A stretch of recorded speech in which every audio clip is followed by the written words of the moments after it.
It's always exciting to have the opportunity to speak to the general community about Islam. And this past week, right before Ramadan started, we were blessed to have a group of high school students from Kingwood High School and Atascocita High School come and visit the Centro Islamico. And this group was mixed with Muslims and people from other faiths. And their teachers wanted them to see a different side of the Muslims, the diversity within our community.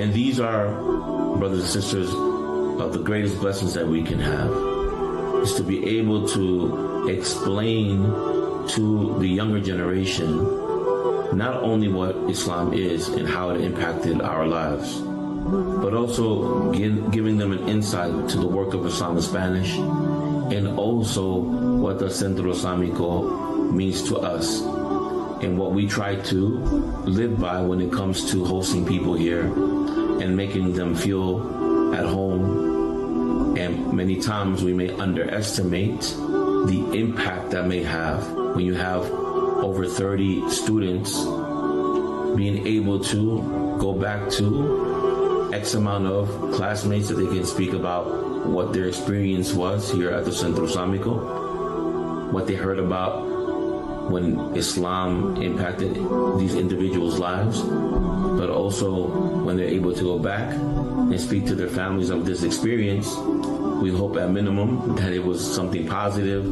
and definitely not something that was negative and at times an opportunity to wipe away many misinformation and stereotypes that one may have against the Muslims. So it was an opportunity, alhamdulillah, that we were given by Allah, and this is always by His help and also the support of the community, allowing us to continue this work, not only for the immediate future, but also looking way down the line when these young men and women are adults and they can speak positively about Islam. Yeah, I guess time will tell if I need more or less security while digging into the Islamist extremists here in the United States and the Chinese Communist Party. But Steve, I think to sort of preface this whole discussion we're about to get into, I was watching AOC's comments, right, about how woke one was crazy. And of course, the incompetent, idiotic right-wing media took that as like, oh, a victory lap. We were right. AOC's so stupid.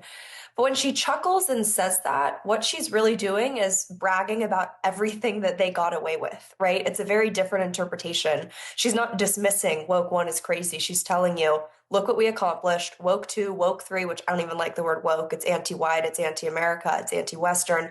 But look at what we've accomplished and look at what we're going to do.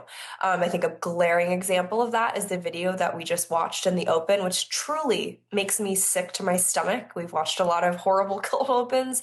That might be one of the worst. That wasn't happening in Mecca or Medina or anywhere in the Middle East, even a stone's throw away. That was happening in Texas.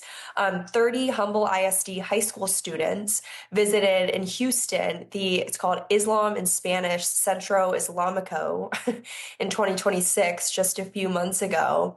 And they were putting out these propaganda videos basically bragging, quote, what happens when students experience Islam firsthand.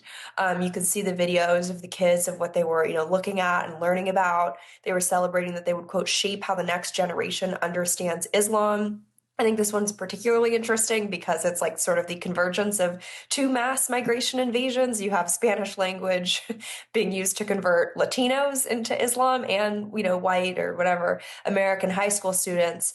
But this is just, I think, a small example, but very glaring of what they are doing in Texas. And I think so much of the discourse, Steve, which you were ahead of the curve in really pointing that out, right? The kind of banning Sharia there. But it's almost this like sadistic glee that these people enjoy, right? The white whale always of bluing Texas. That's the political ramification.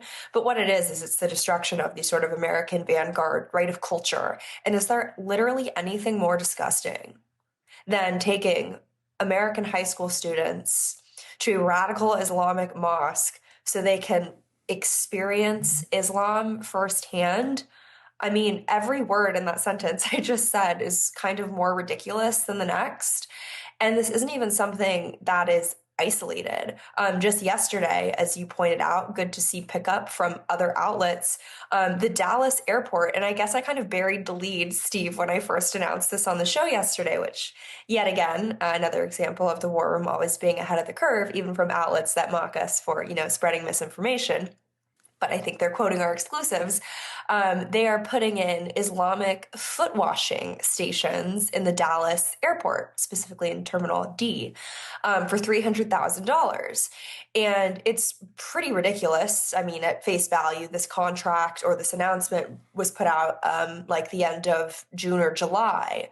But the reason, Steve, why they had to build this, get ready for this, is because there were so many complaints about hygienic issues in the bathrooms because Muslims were using the sinks there to wash their feet before they were praying.